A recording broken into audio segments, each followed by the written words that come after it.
Bismillahirrahmanirrahim.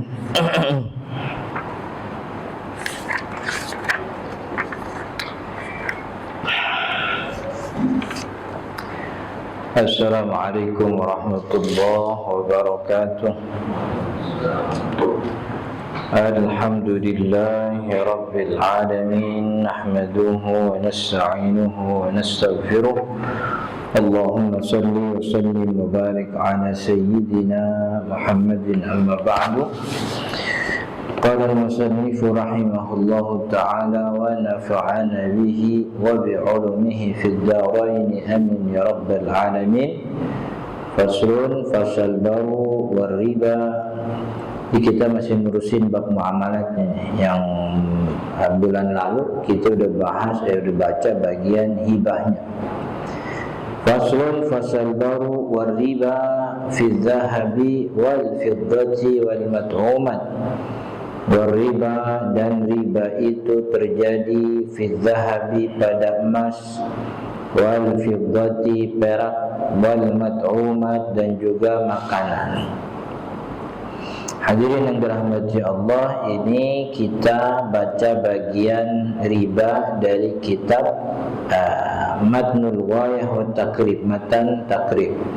Jadi riba itu hadirin kalau didefinisikan, kan kalau definisi bahasa Arabnya nih, aqdun ala iwadin makhsusin ghairi mamluk ghairi ma'lumit tamathuri fi mi'yari syar'i halat al-aqdi aw ma'a ta'khirin fil badalaini aw ahadihima, begitu.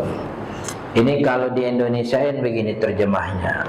Riba itu adalah nilai tambah pada akad tukar menukar yang tertentu, karena riba tidak terjadi pada seluruh akad, tapi dia hanya terjadi pada akad tukar menukar. Artinya akad tukar menukar itu yang ada timbal baliknya. A ngasih sekian, timbal baliknya B ngasih sekian. Ya, A ngasih duit 20.000, si B ngasih barang seharga 20.000. Itu namanya muawadhah, akad tukar menukar. Tapi riba itu ada pada akad tukar menukar yang tertentu aja. Enggak semua tukar menukar itu mengandung riba, cuman tertentu aja. Akad tukar menukar yang ada ribanya, jual beli barang ribawi sama utang piutang. Makanya definisi begitu, nilai tambah yang terjadi pada akad tukar menukar yang tertentu, begitu. Ghairu ma'lumit tamatsuli, yang nilai tambah itu tidak punya padanannya fi mi'yari syar'i, dalam pandangan syariat. Tambahan itu tidak punya padanan. Misalnya nih, kalau ada utang piutang 1 juta dia ngutang, lalu kemudian disyaratin pokoknya nanti bayarnya 1.500.000. Nah 500 itu kan tidak ada padanannya.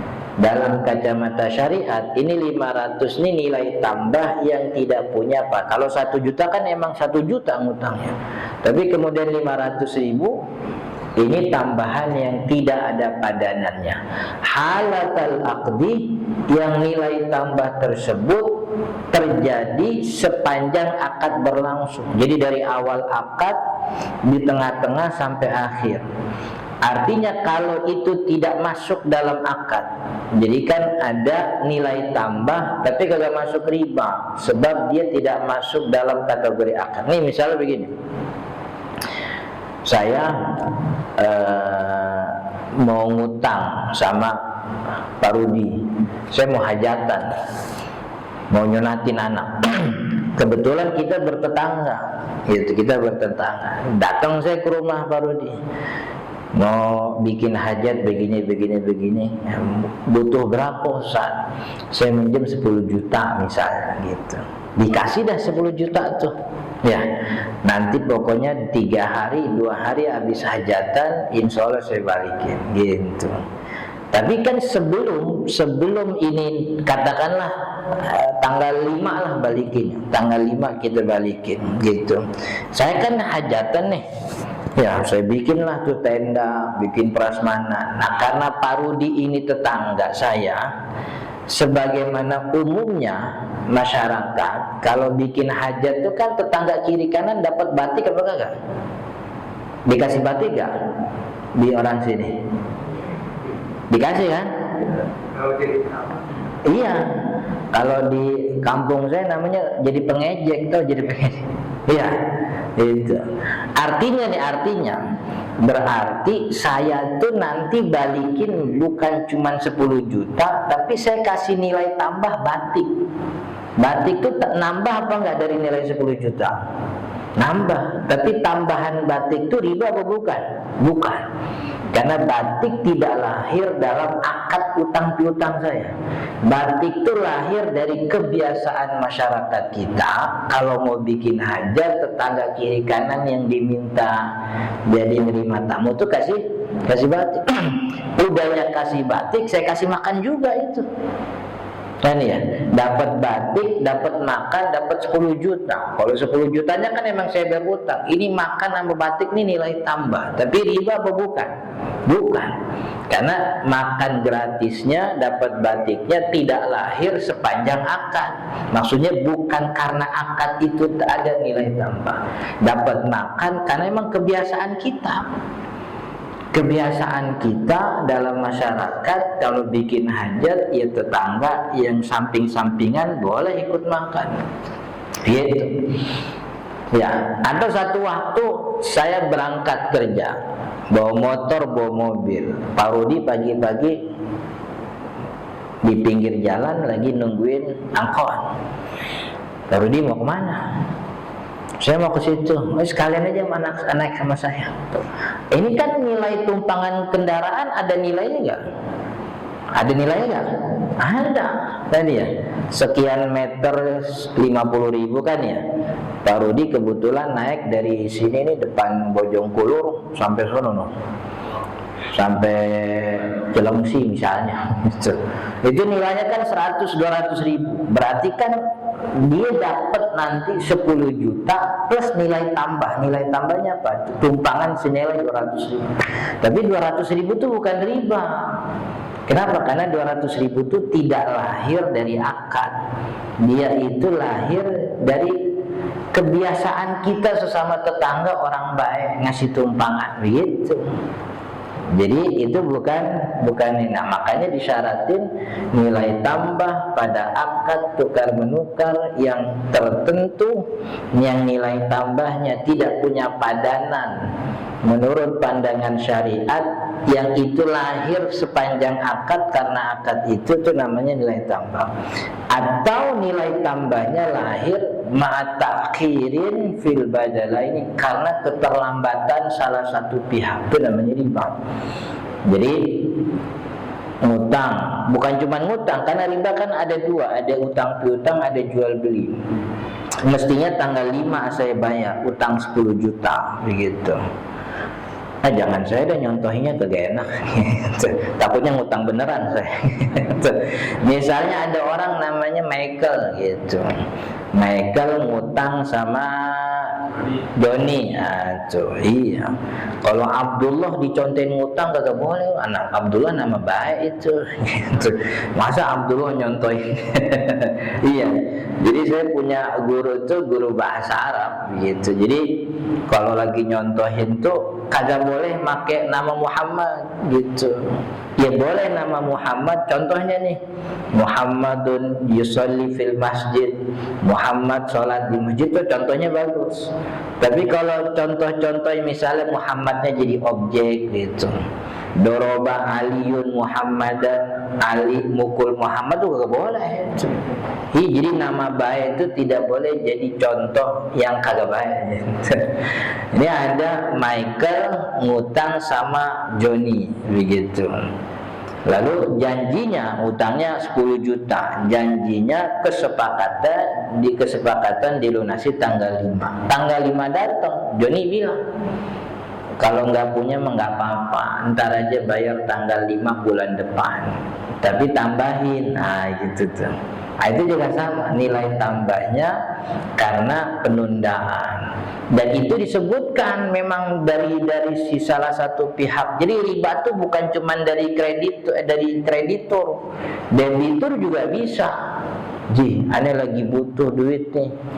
Kalau bisa mas 10 juta, ntar tanggal sekian aneh balikin, ntar aneh balikinnya aneh lebihin. Nah itu kan dari debitur, itu juga sama riba.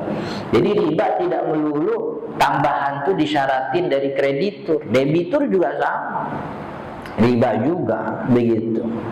Jadi enggak selalu. Nah tapi kalau nilai tambah itu tidak disyaratkan, nggak ada syarat, aneh belum punya nih tanggal sekian, gimana kalau ditunda? Oh ya nggak apa-apa, gitu. Nggak ada ngomongan tuh tambahin sekian. Tibalah ini si Michael punya kemampuan bayar, gitu. Lalu ketika dia bayar dia tambahin. Ji ini aneh tambahin, terima kasih. Riba gak kayak gitu? Enggak, karena nilai tambahnya tidak disyaratkan. Gitu, nilai tambahnya, dan itu memang disunnahkan kalau kayak begitu. Nabi Muhammad nyuruh begitu, kalau balikin utang, tambahin kebaikan. Gitu. Yang penting jangan disyaratin begitu. Jangan pernah terbesit keluar dari mulut, ntar gua tambahin, jangan begitu. Tapi dalam hati dia punya niat, ntar kalau gua balikin dalam hati gitu, gua tambahin sebagai kebaikan. Tambahin itu nggak apa-apa.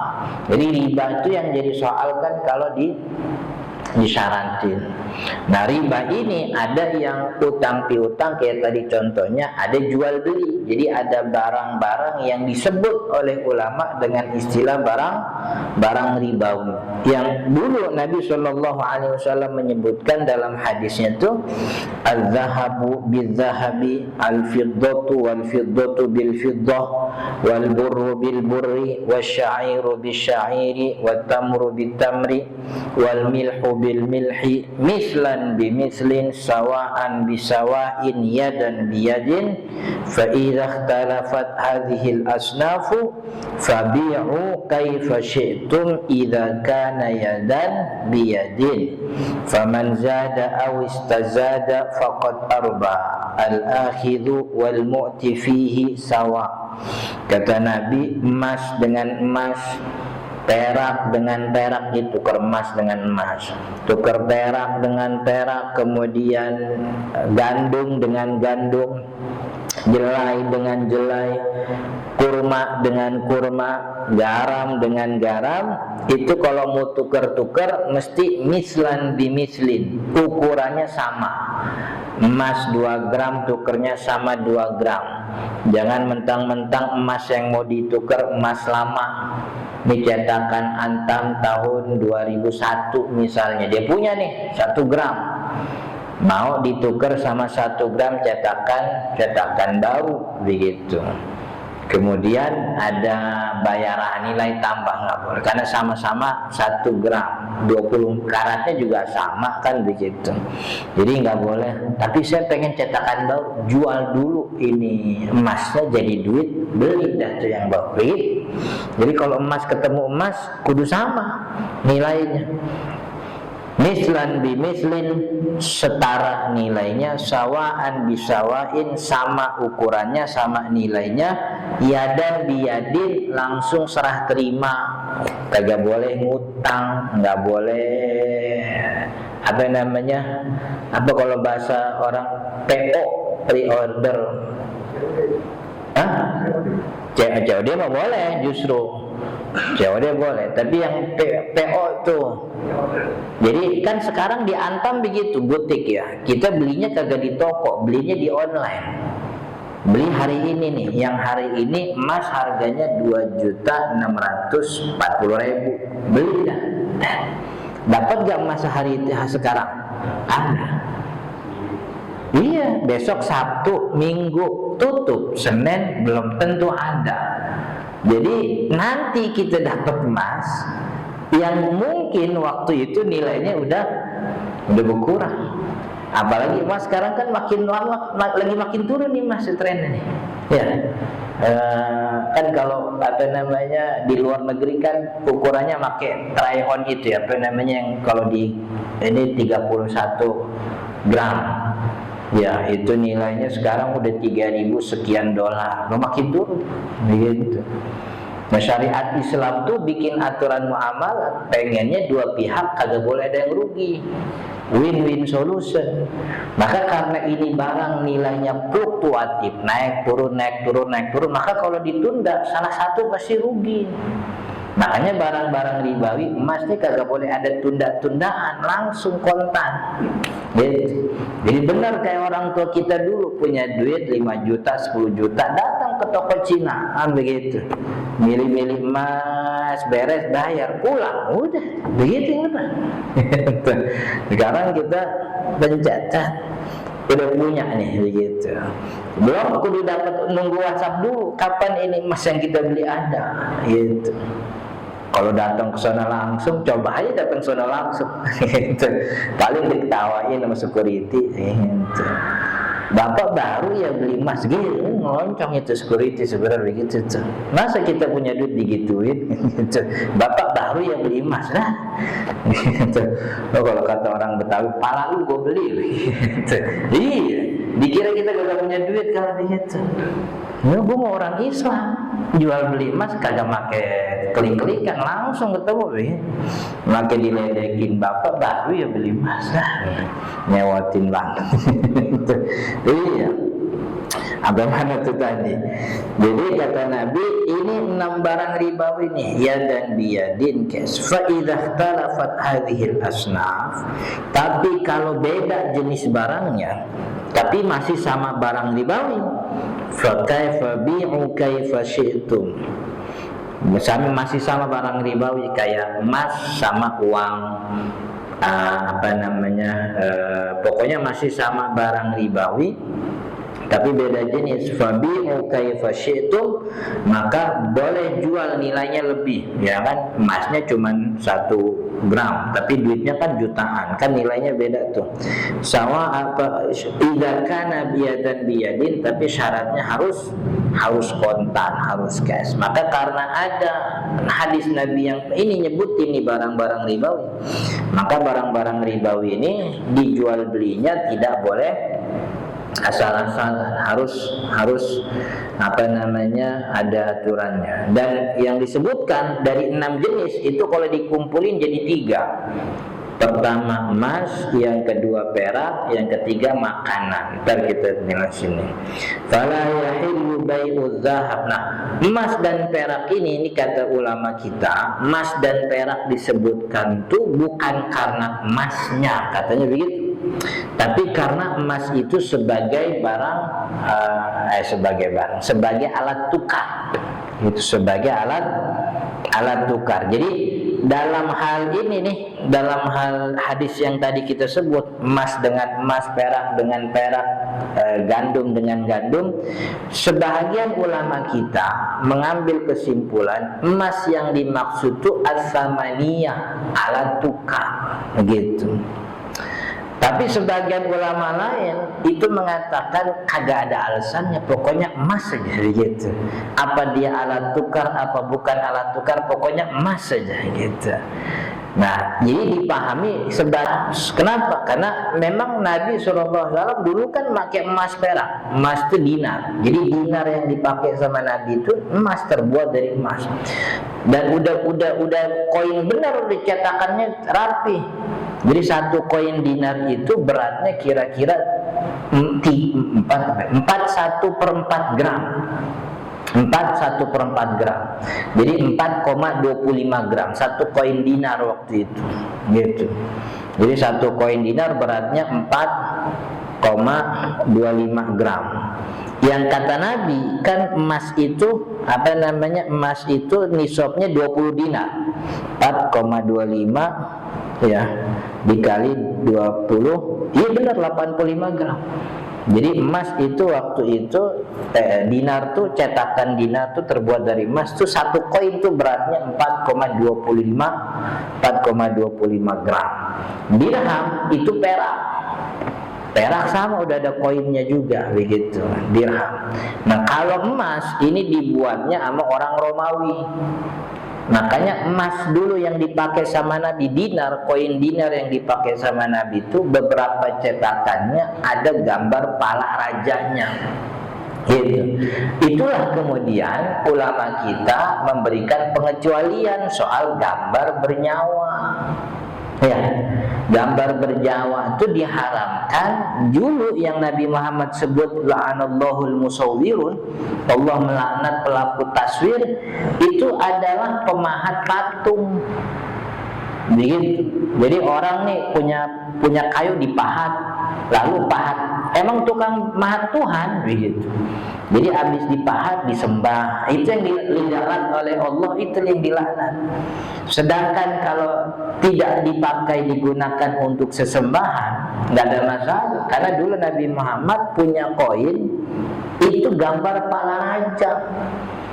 Orang kafir lagi itu rajanya. Jadi makanya kata ulama, kan ada sebagian saudara-saudara kita yang sama gambar tuh namanya bagaimana begitu ya. Ya sampai pokoknya kagak boleh tuh gambar-gambar, foto-foto gitu. Tapi duitnya Soekarno, pakai itu dia duit Soekarno. Tahu gitu saya tadangin tuh gitu, kagak boleh tuh, haram tuh, duit ada gambar Soekarno, ada Soekarno, ada iya, dulu yang koin cepet ada burung cendrawasih kan.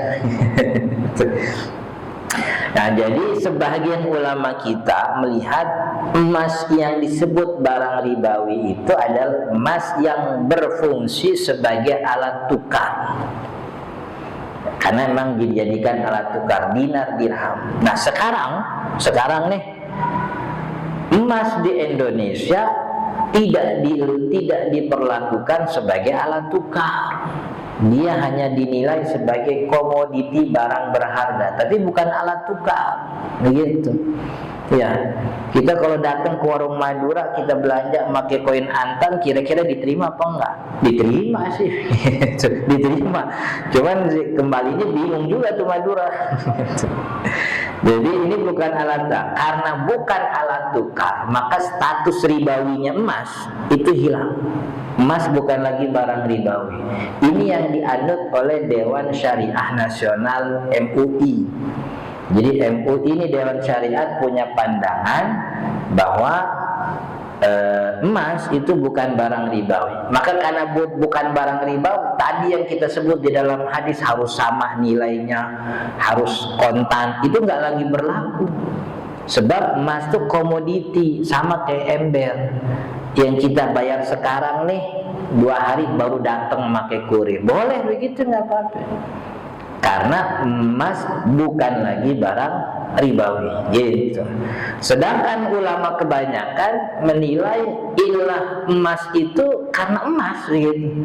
Jadi bukan karena dia alat tukar apa bukan alat tukar. Pokoknya ini namanya ilah qasirah, ilah yang khusus, yang emas begitu. Maka karena dia emas, walaupun tidak lagi jadi alat tukar, dia tetap menganut sistem ribawi. Jual belinya kagak boleh nilai tambah. Kan kita nih kalau punya koin emas antam yang cetakan 2000 berapa, minta yang cetakan baru, itu kan suruh bayar nilai lebihnya gitu. Ya, ada nilai lebihnya. Itu nggak ada masalah, sebab memang koin emas logam mulianya emas antam itu bukan alat tukar, dia komoditi. Maka karena dia komoditi, jual belinya terserah mau bagaimana aja. Gitu. Maka model jual belinya udah bayar tapi emasnya datang belakangan itu banyak dilakukan, bahkan di bank-bank syariah. Bank Syariah Indonesia tuh BSI itu justru malah punya nabung emas.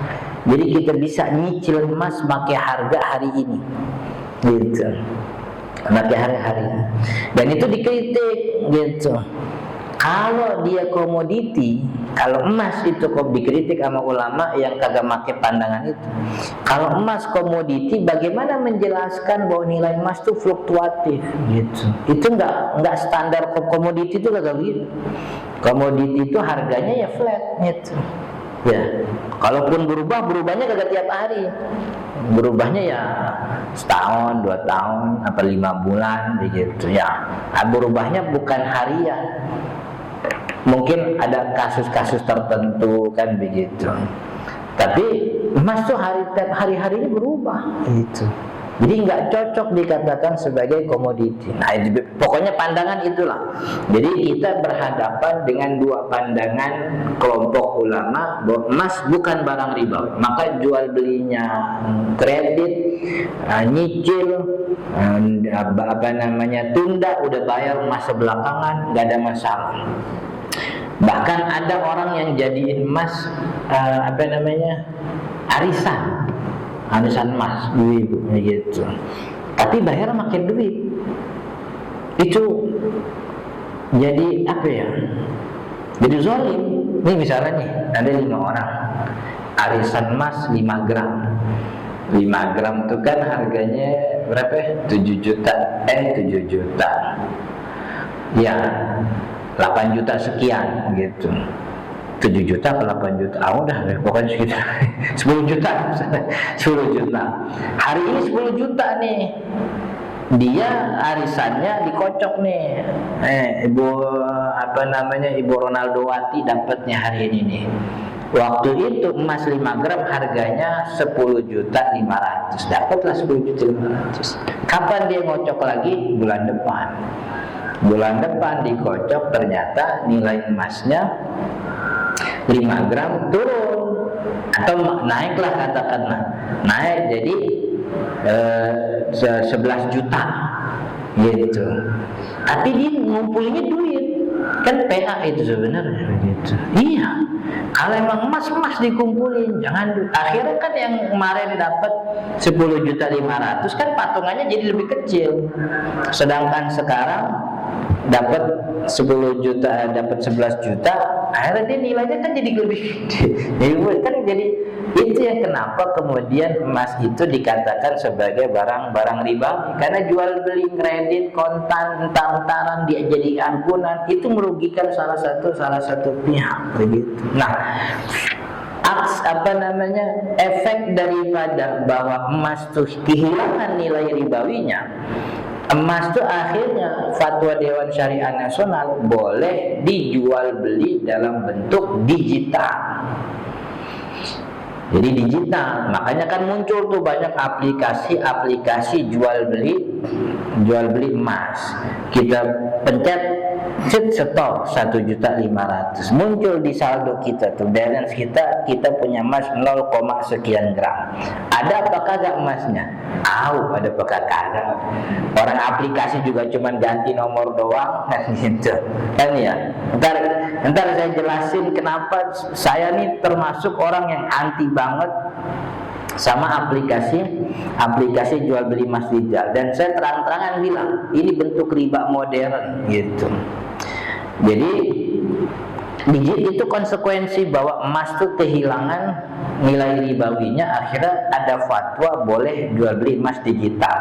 Walaupun kita sekarang punya Bapepti namanya, badan apa begitu, pokoknya dia ngurusin jual beli barang berharga lah, logam mulia dan sebagainya.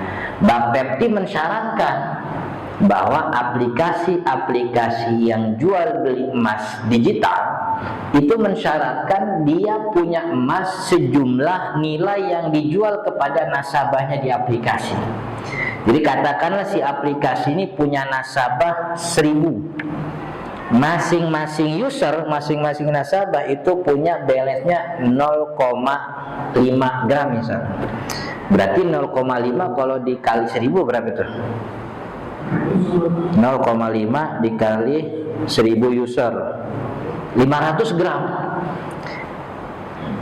Coba masuk akal gak? Aplikasi punya 500 gram fisik, swasta gitu kira-kira.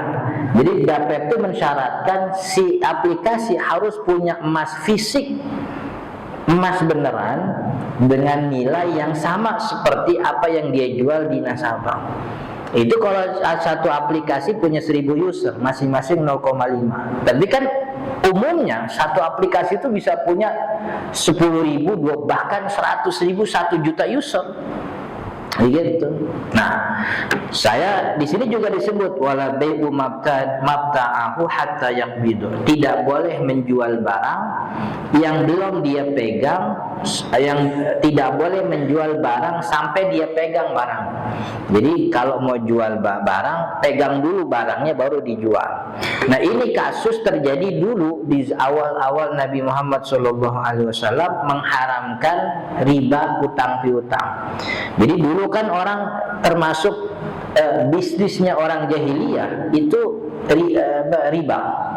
Jadi orang minjem 20 dinar, nanti 20,5 dinar balikinnya. Termasuk Abbas bin Abdul Muttalib, pamannya Nabi, punya bisnis itu. Jadi bisnisnya begitu, pokoknya cuman orang jahiliyah tuh ribanya tuh di ujungnya doang. Jadi nilai tambahnya tuh karena nunda aja. Kalau kita kan lebih jahiliyah dari jahiliyah sebenarnya. Nundanya kena tambahan, hari-harinya kena tambahan juga.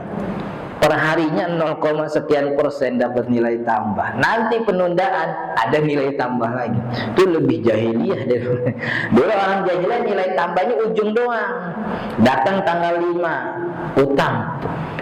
Belum punya. Nah, kata si kreditur dia bilang, "Zidni anzirka." Kalau mau aneh tangguhin, tambahin nilainya. Tambahinlah nilainya. Jadi nilai ribanya tuh ada di ujung masanya. Ketika nggak bisa bayar ditunda, ya udah tambahin nggak apa-apa. Begitu. Nah, orang untung dengan begitu. Biarin nunda 5 hari, 10 hari, 10 bulan, tapi dia dapat nilai tambah. Turunlah ayat riba tuh. Ya ayyuhalladzina amanu wa dharu ma baqiya minar riba in kuntum mu'minin fa in lam taf'alu fa'dzanu biharbin minallah. Kalau enggak, pokoknya kalau riba kagak ditinggalin, Allah perang nih gitu. Mau perang sama Allah sama Rasul. Riba diharamkan. Orang enggak boleh lagi ngutang pakai nilai tambah.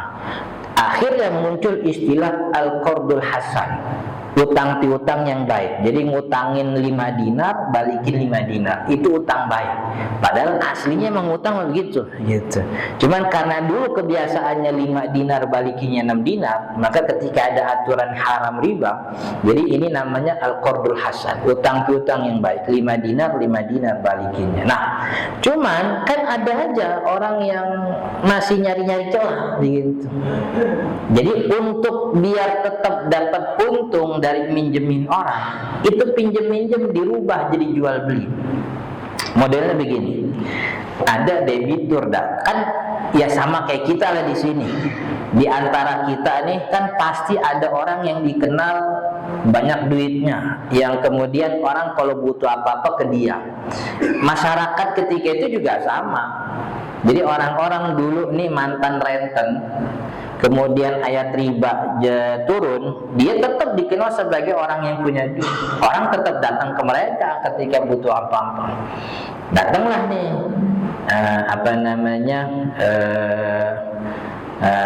debitur datang gitu. Ini modelnya kita udah pakai rupiah aja biar gampang pahamnya. Butuh duit Panji gitu. Renten mah kagak haji ya. Tapi ada renten haji. Butuh duit nih. Berapa butuh duit? 10 juta gitu, 10 juta bilang gitu. Nah, kan kemarin Nabi udah ngaramin nih. Gitu. Jadi utang piutang kalau aneh minta nilai tambah haram, gak boleh. Terus gimana? Kita jual beli aja. Jual beli gimana? Nih, di belakang rumah saya itu ada sapi gitu. Aneh jual ke ente kredit 12 juta gitu. Ini bener nih, bener. Pokoknya iya aja. Ente kan butuh duit kan? Iya, kita tukar ini jangan pakai utang, tapi pakai jual beli. Beli itu sapi aneh 12 juta kredit. Deal ya. Deal. Sapi punya ente kan? Sapi itu aneh beli lagi cash 10 juta. Tuh, gitu. Kebayang nggak? Ya, utang piutang apa bukan? Bukan, tapi jual beli. Cuman nyewotin nggak kayak begitu tuh, nyewa begitu. Itu jahiliyah begitu. Setelah ayat riba turun, modelnya begitu. Itu sapi ada apa kagak dipikirin. Sebab debitur lagi butuh apa? Lagi butuh duit. Si kreditur dia juga kagak peduli punya sapi apa enggak, yang dia butuh dapat nilai tambah begitu.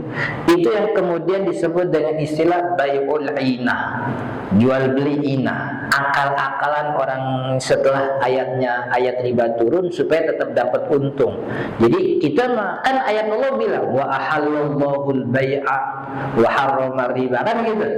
Allah halalkan jual beli, Allah haramkan riba. Ini mau jual beli gitu. Ini dia kredit 12 juta. Dia kemarin beli sapi aneh 12 juta kredit gitu. Cuman aneh lihat kayaknya sapi kalau sama dia gak kerawat, aneh beli lagi aja kayak 10 juta gitu. Jadi itu model begitu. Jadi sapi itu cuman jadi underlying asset supaya dua pihak nih sama-sama dapat apa yang dia pengen. Debitur kan emang lagi butuh duit, pokoknya dia dapat duit gitu. Akhirnya dapat dia 10 juta, tapi dia harus ngebalikin berapa juta? 12 juta kredit gitu. Si kreditur tetap dia ngeluarin 10 juta cash, cuman dia dapat 12 juta diangsur. Sama kayak ngutangin riba juga. Itu namanya jual beli ainah, haram dalam syariat Islam karena ternyata jadi akal-akalan doang begitu. Coba nih kita tarik ke konteks kekinian. Ada aplikasi dipampang depan halaman depan aplikasinya, harga emas hari ini 0, sekian gram sekian, 0, sekian gram sekian, 1 gram sekian. Kita daftar jadi usernya, kita beli gitu. Muncul di saldo kita, balance kita 1 gram. Di bawahnya tuh ada nilai rupiahnya tuh, nilainya 2.650.000 gitu. Yang user beli emas pernah lihat gak emasnya ada apa enggak? Nggak pernah lihat, nggak pernah tahu gitu. Aplikasinya nyediain emas apa enggak nggak tahu. Tapi dua-duanya kan sebenarnya nggak peduli sama emas. Yakin nggak? Ya kan? Kedua orang ini kagak benar-benar peduli emas apa enggak. User dia cuman peduli ntar sebulan lagi balance gua nambah, benar apa enggak? Si aplikasi yang dia peduliin dapat cash flow ini, kan harus terus berkembang ini perusahaan begitu. Jadi sebenarnya ini pelaku orang jual beli emas digital sama kayak bai'ul inah zaman Nabi dulu yang Nabi Muhammad larang, akal-akalan riba doang. Sebab kedua pihak 100% saya yakin itu user kagak peduli emas ada apa kagak. Yang dia peduliin ntar 2 tahun lagi kan Ustaz saldonya jadi berkembang nilainya, kan begitu. Karena dianggapnya dia investasi emas gitu. Coba bayangin kayak tadi itu, satu user punya saldo 0,5 gram. Katakanlah ada 100 user, berarti kan ada 1000 user, berarti ada 500 gram. Apa mungkin swasta nyimpen emas 500 gram? Fisik begitu. Yang hantam aja gak sampai segitu gitu. Maka itu aplikasi-aplikasi ini kita nih sebagai user mesti mematenkan, mastiin. Sebenarnya nggak ada masalah asal emasnya ada, begitu. Aplikasi saya user ke berapa nih? Saya user ke 17.529. Coba di background sampai user pertama berapa saldo semuanya masing-masing. Kira ada yang 1 gram, ada yang 5 gram. Kira-kira aplikator punya apa nggak masa gitu? Kalau nggak ada, kan dan umumnya nih, mohon maaf, ketika kita withdraw, mau ngambil nih saldo emas kita, langsung hari itu dapat atau kagak? Ada. Kalau dia withdrawnya mau emasnya, itu seminggu 2 minggu nunggu lama. Bahkan withdraw duitnya aja, itu kagak langsung hari itu. Tapi nunggu sampai seminggu, paling cepat tuh 3 hari itu si treasury.com itu. Iya. Saya perhatiin atuan. Jadi aplikasi emas digital ini mirip kayak Baibul Ina. Orang semuanya tidak pernah peduli ada barang apa enggak, yang penting dapat nilai tambah. Debitur dapat duit, kreditur dapat nilai tambah. Terus bagaimana Ustaz? Saya punya udah telanjur nih, ada akun di aplikasi emas. Lah kalau ngikutin saya bilang haram itu. Cuman kan untung ada MUI, Dewan Syariah Nasional. Kan Dewan Syariah Nasional yang bolehin itu.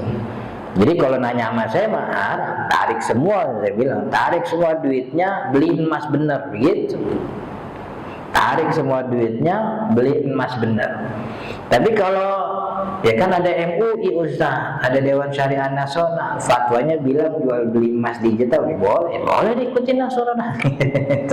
Cuman kan kita kasih tahu zaman dulu model jual beli begini ada, dilarang sama Nabi. Itu akal-akalan riba doang. Yang dicari itu cuma nilai tambahnya doang. Begitu. Maka memang benar kalau mau mau investasi emas tuh seperti orang tua kita dulu, datang ke toko beli emas bawa pulang, simpen dah di rumah, begitu kan ya. Jadi ini yang paling paling aman untuk memastikan transaksi kita ini sesuai dengan syariat Islam, begitu. Wallahu a'lam. Kita lanjut nanti azan Isya dulu.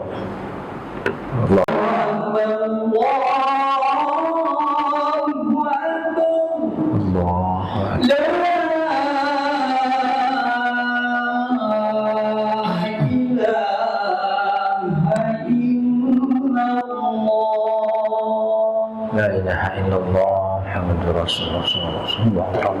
Da'watan sunnatul qaimat sunnah Muhammadin syarafat darajatul amin maqam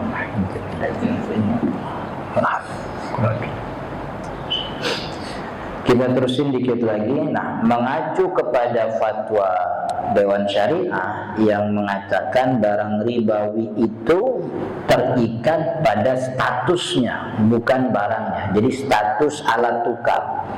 Maka karena statusnya alat tukar, uang rupiah kita ini termasuk barang ribawi, karena punya sifat sebagai zamani alat tukar. Maka dengan demikian, karena uang ini termasuk barang ribawi, tukar menukarnya tuh kagak boleh lebih salah satunya, dan harus kontan. Nah, yang terjadi kebanyakan itu kalau kita tukar duit pas mau lebaran di pinggir jalan, gitu. Itu yang sering terjadi. Jadi ada 2.000 gepokan, 10.000 dah. 10.000 gepokan 100 lembar kan 1 juta tuh. Kita mau ngambil itu 10.000 satu gepok, kira-kira 1 juta boleh apa kagak? Nggak boleh. Dia maunya berapa? Iya, tambahin 1 juta. Yang saya tahu ya, itu nilainya itu kalau dari 2.000 sampai 20.000 itu nilainya 250.000. Jadi kalau gepokannya 20.000 berarti 2.250.000. Tapi kalau 50.000 ke atas itu 300.000 gitu. Artinya 1 juta yang kita terima itu kan padanannya mestinya 1 juta doang, karena sama-sama barang ribawi. Tapi enggak, ada nilai lebihnya 250.000. Nah, itu ribawi. Itu riba itu. Sebab uang kita ini alat tukar barang ribawi. Ketika kita nukar begitu, nilainya sama-sama 1 juta. Tapi kenapa kemudian ada 250.000-nya? Itu namanya nilai riba, barang riba. Apa namanya riba? Lalu gimana Ustaz biar kagak riba? Yang solusi memang ya nukernya tuh di bank, karena kalau di bank kan nggak ada nilai tambah itu. Cuman masalahnya bank kita juga rada-rada apa gitu ya. Iya, jadi kita datang udah kagak ada. Saya tuh setiap Ramadan itu seminggu tanggal 7 datang ke bank. Nggak ada Pak Haji gitu. Saya pakai peci itu, nggak ada Pak Haji. Kemana sih Bang? Itu udah disimpan sama dibuat emak bapaknya semua itu. Si apa namanya orang-orang banknya, ini ya. Iya kita susah nyari, kagak ada. Bank segede gitu kalau punya Pak Haji kita udah nggak ada ini. Itu. Ada tiket apa namanya daftar online. Nah sekali dibuka setengah menit habis sudah. Nah, semua cara halal kita jalani. Saya semua cara halal saya jalan, datang ke bank, nungguin ini online daftar dibuka. Sampai akhirnya ada jemaah yang datang. Ustaz punya receh buat lebaran. Jemaah ngaji, kebetulan juga masih ada hubungan saudara. Emang kenapa ente nanya? Kalau ketemu mah ama aneh aja, gitu dinawarin. Lah berarti selama ini bang punya itu, cuman dipegang apa? Repot juga, begitu. Akhirnya saya bilang, aneh bodoh 2 juta, gitu. Cuman aneh kagak bisa ngasih dulu, aneh mau duitnya 2 juta ada, ntar aneh kasih. Pokoknya aneh mah kagak bohong, 2 juta aneh ente bawa, aneh kasih. Jadi supaya tetap ada nilai kontan, kagak ngutang, gitu. Karena termasuk barang riba. Jadi ternyata ada. Nah kalau yang di pinggir-pinggir jalan gimana solusinya? Ini solusi belum dipraktekin karena saya juga belum apa namanya belum praktekin. Jadi kita kasih dulu 10.000 satu gepok, 1 juta kita kasih, 10.000 segepok kita ambil, lalu setelah itulah kita tambahin nilai bukan sebagai harga tukar menukar, tapi sebagai niatkan sebagai upah, gitu. Ini solusi yang saya pikir lebih masuk akal walaupun saya belum praktekin kayak begini. Jadi jangan sampai 250.000 nilai lebihnya itu dijadikan sebagai harga dari 1 gepok itu. Jadi 1 gepoknya kita terima, kita bayar sesuai dengan nilainya, beres jual belinya, ini gue tambahin nih, gitu. Paling kan dia ketawa-tawa doang, tambahin emang harganya segitu, enggak, ini mau tambahan gue ini. Tambahin 250.000, tambahin 10.000 tuh 260.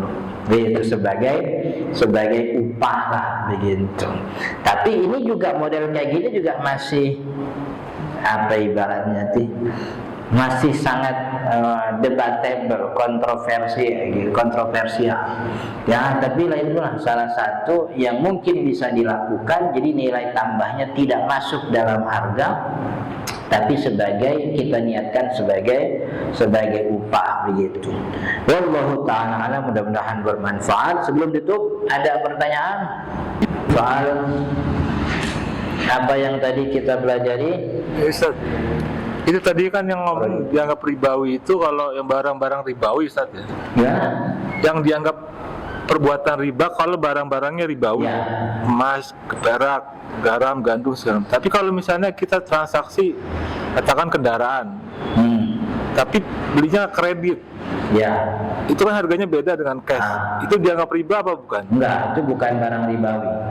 Cuman proses kreditnya itu apakah betul proses kredit atau yang terjadi malah utang piutang dengan nilai tambah. Karena kredit yang terjadi di kendaraan yang sekarang kita lihat itu kan umumnya bukan kredit, tapi ada pihak ketiga, bank. Jadi bank nalangin dulu, lalu kita bayarnya ke bank, ya, atau apa namanya lembaga keuangan leasing. Jadi kita tuh diutangin sama leasing. Padahal si leasingnya itu misalnya nih, leasingnya bayar habis ke Dealer. Toko 200 juta, tapi leasing minta ke kitanya 250 juta. Nah itu yang terjadi makanya kredit itu masih sangat debatable begitu. Sebab itu bukan barang ribawi, tapi proses kreditnya tuh nggak kredit yang kita kredit. Kayak orang Cirebon tuh datang di sini, orang Cirebon bukan yang kredit. Ya, di rumah saya orang Cirebon gitu. Yang kredit tuh bawa sendal, bawa panci kan begitu, kan? Ya orang Kuningan dia benar. Iya benar kan, dia datang nih 30.000 sehari, 1.000 benar sampai 30.000, jadi nggak ada nilai tambahnya. Kan ternyata kendaraan nggak begitu. Iya kan, kendaraan harganya 200 juta, tapi karena kredit maka setiap premi bulanan itu, setiap iuran bulanan ada nilai tambahnya. Itulah yang kemudian jadi masalah. Walaupun memang dalam beberapa kasus kredit ini banyak ditoleransi oleh ulama, apalagi terkait barang-barang yang sifatnya kebutuhan primer, kayak rumah misalnya, atau kendaraan juga sama bagi orang yang memang jadiin kendaraan itu sebagai penghasilan nafkah gitu kan ya. Jadi kalau karena kalau kita haramkan mutlak, ini justru maslahatnya malah kagak ada. Orang pengen butuh rumah yang itu kebutuhan primer itu jadi susah. Kalau pengen rumah yang ini mah jangan kredit, riba. Nanti aja tunggu sampai punya duit nabung. Katakanlah rumah yang dia pengen 500 juta, kemudian dia nabung 500 juta kan kalau bisa setahun 2 tahun itu. Nabung bisa 20-30 lebih ya. Udah nyampe dia punya duit 500 juta, rumah yang dia pengen 500 juta kok enggak? Udah berubah. Orangnya masih hidup apa enggak? Gitu.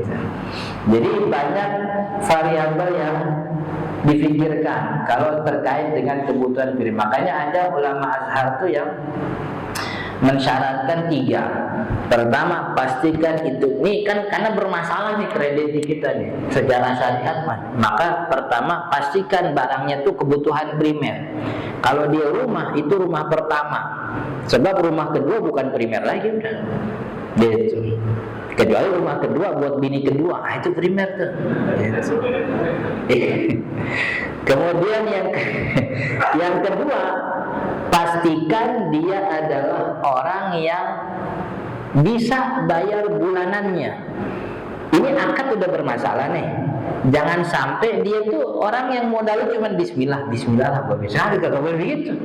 Dia harus pastiin dia ini bisa berapa iurannya, bayarannya. Ini tenornya 5 tahun, sebulannya 3 juta. Punya gak 3 juta setiap bulan sampai 5 tahun? Insya Allah bisa. Saya gaji sekian di kantor, saya udah karyawan tetap, insya Allah aman aja. Jadi jangan sampai dia ini udah bermasalah. Nyampe sih syarat pertama di primer memang betul kebutuhan, tapi dia bukan orang yang mampu dalam tenor 5 tahun tuh melunasi itu. Makanya jadi kagak buat. Gitu. Pastiin dia adalah orang yang mampu bayar iurannya sepanjang tenor yang ditentukan. Kemudian yang ketiga, lembaga yang dipilih untuk melakukan transaksi adalah lembaga syariah. Gitu. 3 syarat ini yang kemudian dihasilkan melihat kondisi kita zaman sekarang.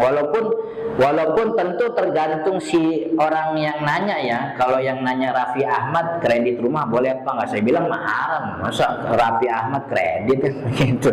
Raffi Ahmad KPR punya duit seabrek-abrek gitu.